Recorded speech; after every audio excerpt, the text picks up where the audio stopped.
കേരള ഹൈക്കോടതിയിലെ ജഡ്ജി ചോദിച്ചു, ഇതെന്തൊരു നാടാണ്. 24 വയസ്സായ ഒരു പെൺകുട്ടി മത്സരിക്കാൻ വരുന്നു. പെൺകുട്ടി ഇന്ത്യൻ പൗരയാണ്, പൗരത്വമുള്ള ആളാണ്, സജീവമായി രാഷ്ട്രീയ പ്രവർത്തകയാണ്, KSUവിൻ്റെ ജില്ലാ നേതാവാണ്.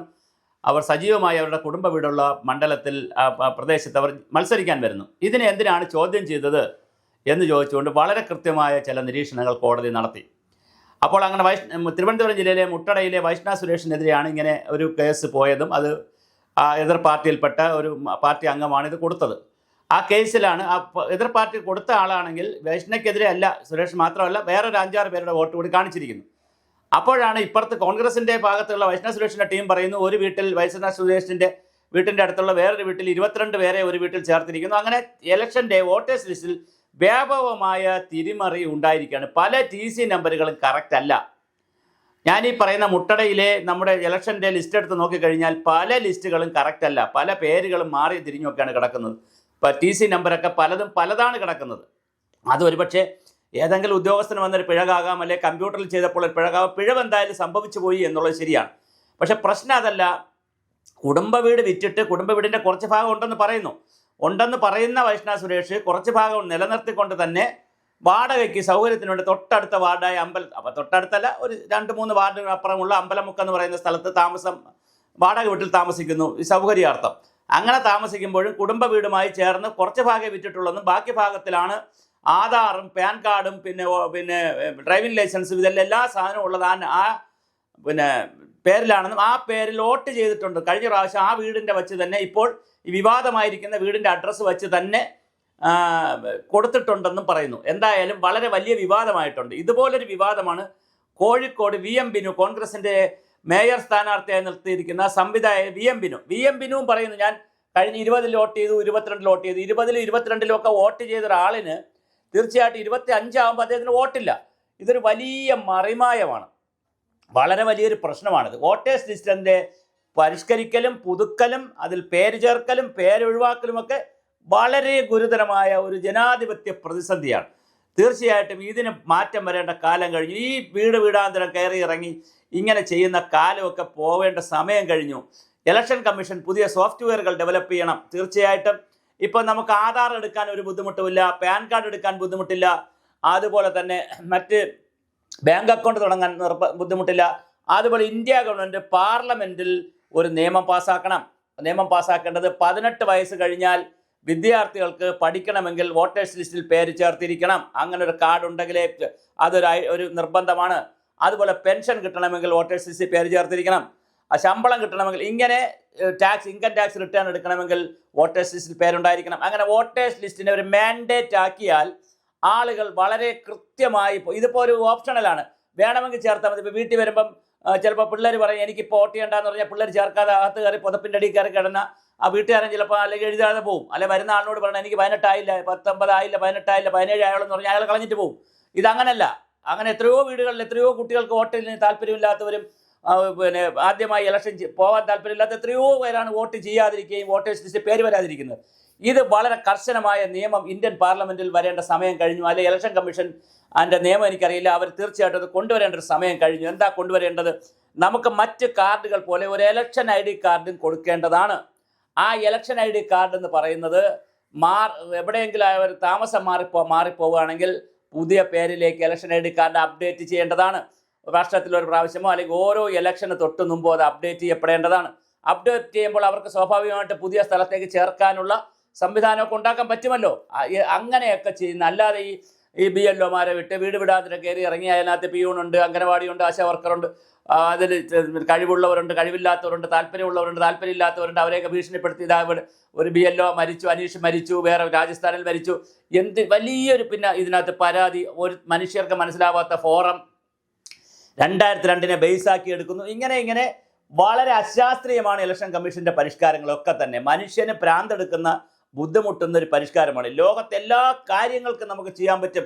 നമുക്ക് ഗൂഗിൾ പേ വഴി പൈസ ഈ ലോകത്ത് എവിടെ വേണോ അയക്കാം, വാട്സപ്പ് വഴി ലോകത്തുള്ള ആരോട് വേണോ സംസാരിക്കാം, ഇൻസ്റ്റാഗ്രാം വഴി സംസാരിക്കാം, ഫേസ്ബുക്ക് വഴി കണക്ട് ചെയ്യാം, ടെലഗ്രാം വഴി കണക്ട് ചെയ്യാം. അത്ര അത്യാധുനികമായ നിൽക്കുന്ന പുതിയ യുഗത്തിൽ ഇലക്ഷൻ വോട്ടേഴ്സ് ID മാത്രം വിവാദങ്ങളും തർക്കങ്ങളും ബഹളങ്ങളുമാണ്.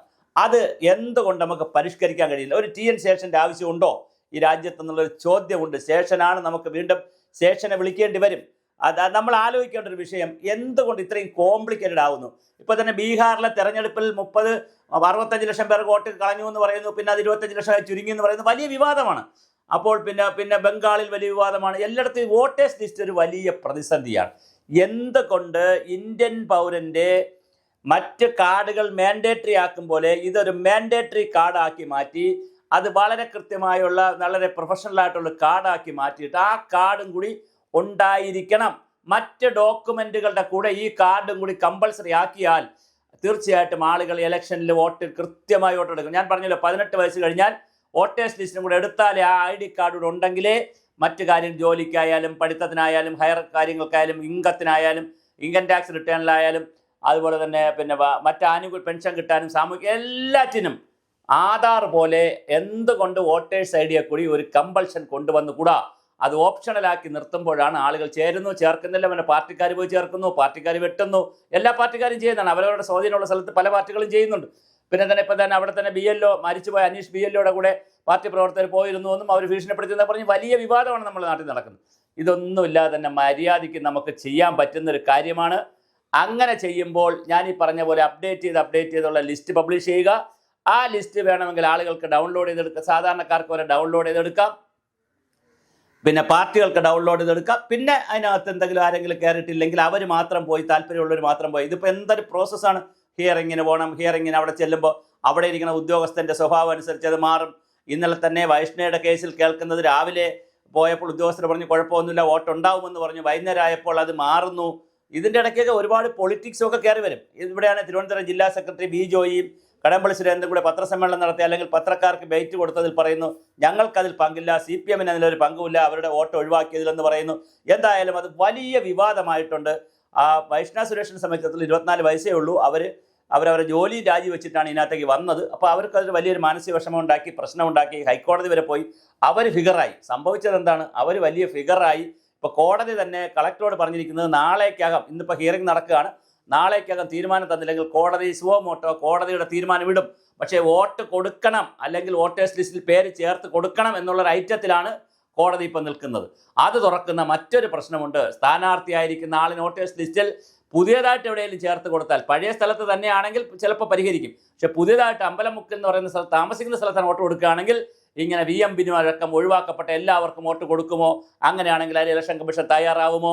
അതിന് ഡേറ്റ് ഉണ്ടോ? ഇങ്ങനെ കുറേ കോംപ്ലിക്കേറ്റഡ് ആയിട്ടുള്ള വിഷയങ്ങൾ ഇതിനകത്ത് കിടപ്പുണ്ട്. എന്തായാലും അതുപോലെ തന്നെ പഞ്ചായത്ത് തെരഞ്ഞെടുപ്പിന് ഒരു വോട്ടേഴ്സ് ലിസ്റ്റ്, പിന്നെ പാർലമെൻറ്റ് തെരഞ്ഞെടുപ്പിന് വേറെ വോട്ടേഴ്സ് ലിസ്റ്റ്, അസംബ്ലി തെരഞ്ഞെടുപ്പിനും പാർലമെൻറ്റ് ഒരു ലിസ്റ്റ്, ഇതെല്ലാം കളയേണ്ട കാലം കഴിഞ്ഞെന്ന്. ഇതൊക്കെ ഏത് പഴഞ്ചൻ യുഗത്തിലാണ് നമ്മൾ താമസിക്കുന്നത്? ഒരു മനുഷ്യൻ 18 വയസ്സായാൽ എവിടെയെല്ലാം വോട്ട് ചെയ്യണോ ആ വോട്ട് ചെയ്യാൻ വരുന്ന പാർലമെൻറ്റ്, അസംബ്ലി എല്ലാറ്റേക്കും ഒരൊറ്റ കാർഡ് മതി. ആ കാർഡ് എന്ന് പറയുന്നത് വളരെ മൈക്രോ ചിപ്പൊക്കെ വെച്ചിട്ടുള്ള മനോഹരമായ ഒരു കാർഡാണെങ്കിൽ എത്ര സുന്ദരമായിരിക്കും എന്ന് നോക്കൂ. അങ്ങനെ എന്തുകൊണ്ട് ഇലക്ഷൻ കമ്മീഷൻ ചിന്തിക്കുന്നില്ല? അങ്ങനെ ചിന്തിച്ചില്ലെങ്കിൽ ഈ വൈഷ്ണ സുരേഷുമാരും VM ബിനുമാരും ഒക്കെ ബുദ്ധിമുട്ടും. ഇത് കേസും വഴക്കുമായി കിടന്നിങ്ങനെ പൊളിറ്റിക്കലായിട്ട് കിടന്നടിക്കും. ഒരുപാട് പേർക്ക് വോട്ട് ചെയ്യാൻ പറ്റില്ല, ഒരുപാട് പേർ ഇരട്ടപ്പേര് കാണും, ഒരുപാട് വോട്ടേഴ്സ് ലിസ്റ്റിൽ നിന്ന് ഒഴിവാക്കപ്പെട്ടു പോകുന്നു, പലരും വോട്ടേഴ്സ് ലിസ്റ്റ് വരുന്നില്ല. തെരഞ്ഞെടുപ്പ് എടുക്കുമ്പോൾ സ്ഥാനാർത്ഥികളായി കൊടുത്ത് അവർ പ്രചരണം കഴിഞ്ഞ് ഒരു ഘട്ടം കഴിയുമ്പോഴാണ് അവർക്കും പട്ടുപിടിക്കുന്നത്. സ്വാഭാവികമായിട്ട് അത് ശരിയല്ല. ഇതൊരു രാഷ്ട്രീയ നൈതികതയുടെ ഒരു വിഷയം കൂടി ഇതിനകത്തുണ്ട്. അതുകൊണ്ട് തന്നെ വൈഷ്ണ സുരേഷ് എന്ന് പറയുന്ന ആ വ്യക്തിയോട് ചെയ്തത് ശരിയാണോ തെറ്റാണോ എന്നൊക്കെ ചില സമൂഹം വിലയിരുത്തേണ്ടി വരും. തീർച്ചയായിട്ടും അത് വിലയിരുത്തും. അപ്പോൾ തീർച്ചയായിട്ടും ഇതൊരു ശരിയായ നടപടിയാണോ?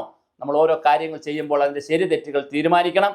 അങ്ങനെ തീരുമാനിക്കാതെ നൈതികതയും ധാർമ്മികതയും ഒന്നും ഇല്ലാത്ത ഒരു തരം രീതി നമ്മൾ പ്രവർത്തിച്ച് മുന്നോട്ട് പോകുമ്പോൾ തീർച്ചയായിട്ടും അത് വലിയ ആക്ഷേപങ്ങൾക്കും ജനാധിപത്യത്തിനുള്ളൊരു പോറലേൽക്കലുമായി തന്നെ ഇങ്ങനെ കറുത്ത അധ്യായമായി മാറി നിൽക്കും.